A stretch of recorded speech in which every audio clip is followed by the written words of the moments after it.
What's up, everybody? Welcome back to Space Arena Ground Arena. I'm Banana Crapshoot.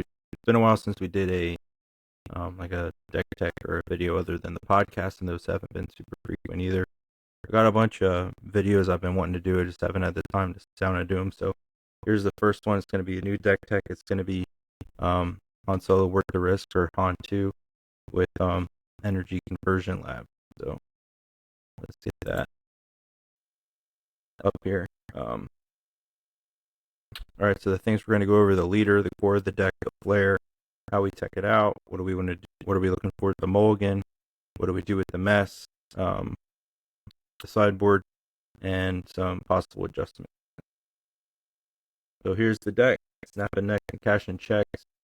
You can see the list here: 3 timely intervention, 3 reckless gunslinger, 3 A-wing, 3 Sabine, 3 Carabas, 3 spark of hope, 3 Star Vipers, 3 Resupplies, 3 Peacekeepers, 3 Cassian, 3 Bright Hope. There's 2 Sabine. It used to be 3 Sabine and 2 Sundari, but I switched those because Sundari was just too good. 3 K2, 3 Poe, 3 Regan, 3 Wrecker, 2 Home 1, 2 Reinforcement Walker, 2 Crate. And in the sideboard, we have 2 Heroic Resolve, 2 Daring Raid, 3 Scanning Officers, and 3 Echo-based Defenders. So we'll go through everything pretty much as we go through this. Starting off with the leader, like the older Han from Spark, he lets us play ahead of curve compared to our opponent. So his front side has an action: play a unit from your hand, it costs 1 less, and then you deal 2 damage to it. And then his epic action, he deploys on 5, and he's a 3/6, and he has the same action. And he doesn't have to exhaust to use it, so he can attack and use the action, and he can use the action multiple times. Like the older version, he allows us to play a turn of head, like I said, but the difference is instead of sacrificing cards from your hand to play ahead, you're dealing damage to the units. So when you combine his natural ramp ability with the cards, instead of strong 1 plate effects, other ramp cards, and the ability to ambush units in, we have a very potent and explosive deck. Anybody that follows us knows that I'm a big fan of playing boss monsters, and I'm a fan of decks that let you play those bigger units for your opponent. So that's Han. So the core of the deck is ECL is a big one. All these cards that we see on the screen now, the core of the deck with K2, General Regan, Poe, Wrecker, and Sundari, as well as some other ones like Star Vipers at times,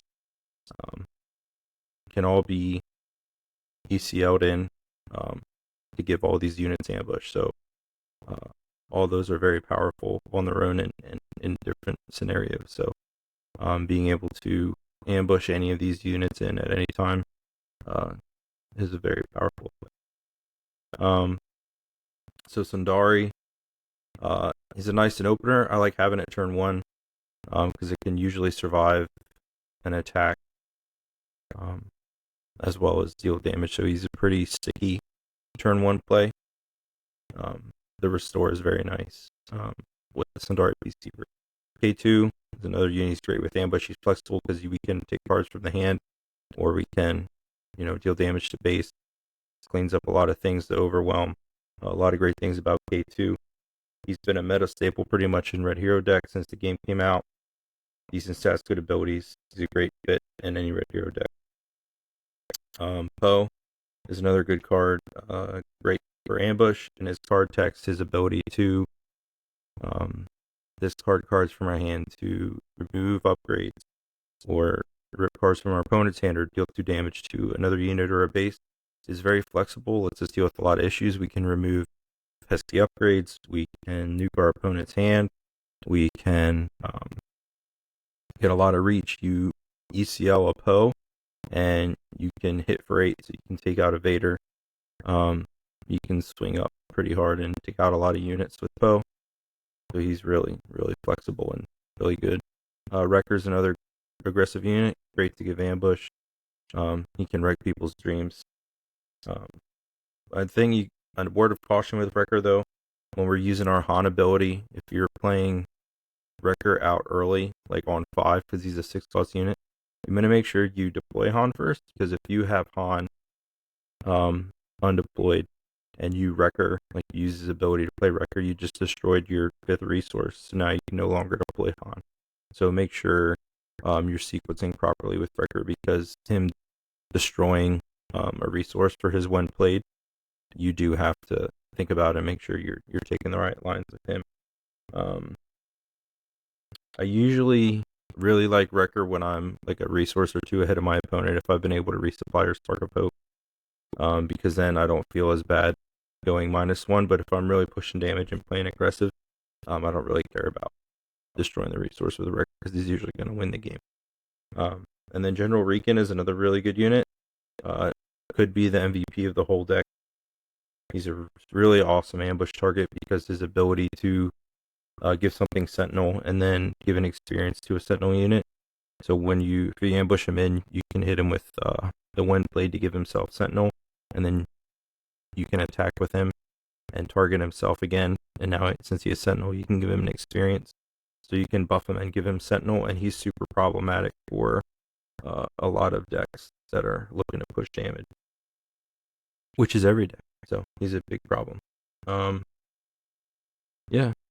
And all these units, as well as with ECL, timely intervention, being able to, which we'll talk about here in a second, but timely intervention gives us another way to ambush. So we have potentially 4 times a game we can cheat an ambush in with a unit that shouldn't have ambush. So, and with all these really powerful cards, you can see how it can get out of hand for our opponent. So this is the flair of the deck. Home 1, Reinforcement Walker, and Crate. Our late game is really, really strong, and we can usually get there before our opponent. So Home 1 is super flexible, has great stats, gives us some sustain with that Restore 2, plus it gives buffs all our other units. All of our friendly units get Restored 1. Reinforcement Walker is another really flexible card, since it can heal us or give us card draw. So it's good into a variety of situations and decks. I love hitting timely intervention Reinforcement Walker, so I can draw 2 cards or heal 6, or but it happens pretty often. Reinforcement Walker is a great ground unit here for us. And then the Crate Dragon is like the ultimate boss monster. We can cheat it out on 8 resources with the Han ability, so we can get it in like before Avenger. We can get it in before some of the other things that blue-green villains looking to do to us.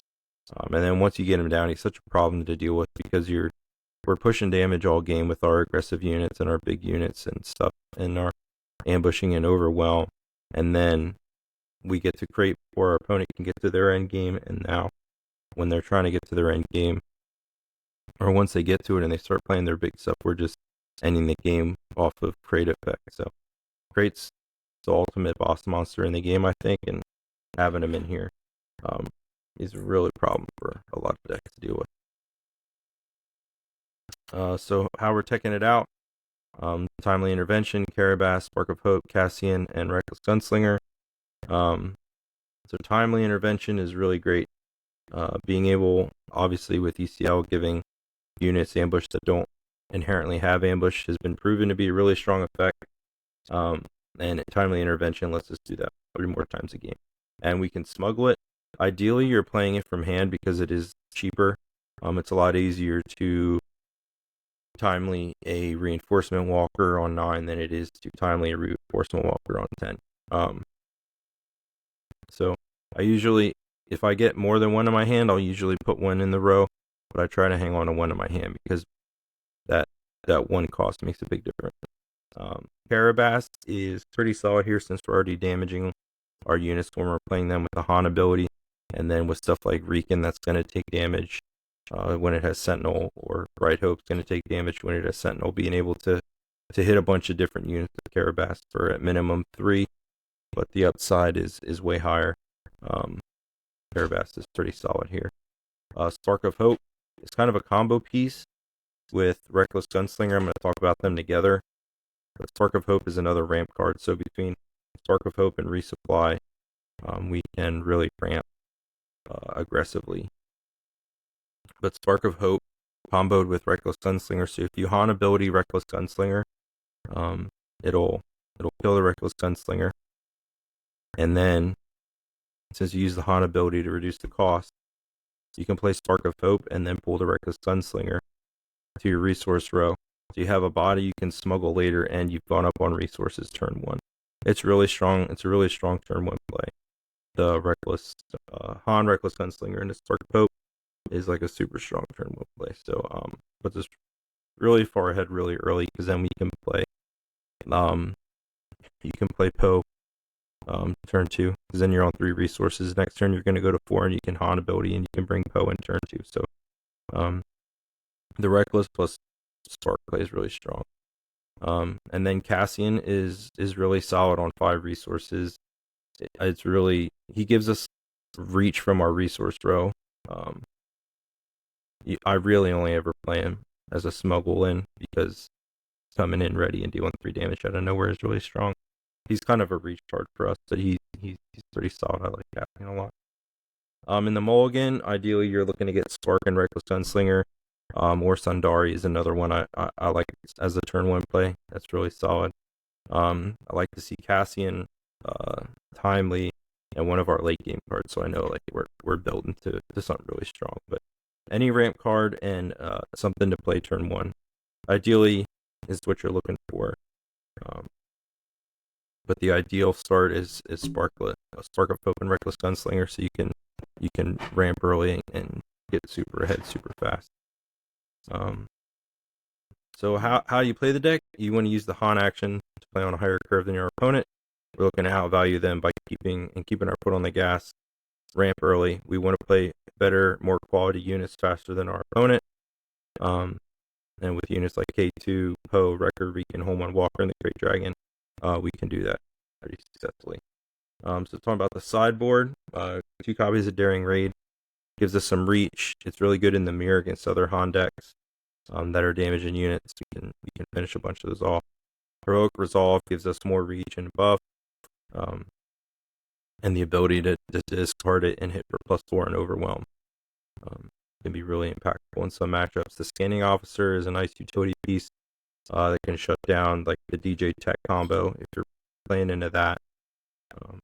And then Echo Base Defender, it's just really solid cheap Sentinel, because our only Sentinel right now on the ground is Reekin, and he's kind of more of a mid to late game unit, so having access to an early game unit in Echo Base against like Sabine and stuff is pretty strong. Some adjustments you can make from this deck if you don't want to go the big boss monster route. You can go a wider, more low to the ground version, and then have U-Wing in there, so you can cheat 3 units in off a U-Wing. You can lean more into Restore. You can add more Restore to the deck, and then Attack is another option, so you can give your whole deck Smuggle. That's it. This is, I wanted it to be a quick overview of one of my favorite decks. I've been wanting to do this one for like weeks, and I just haven't had the time to sit down and do it. But this deck is a lot of fun.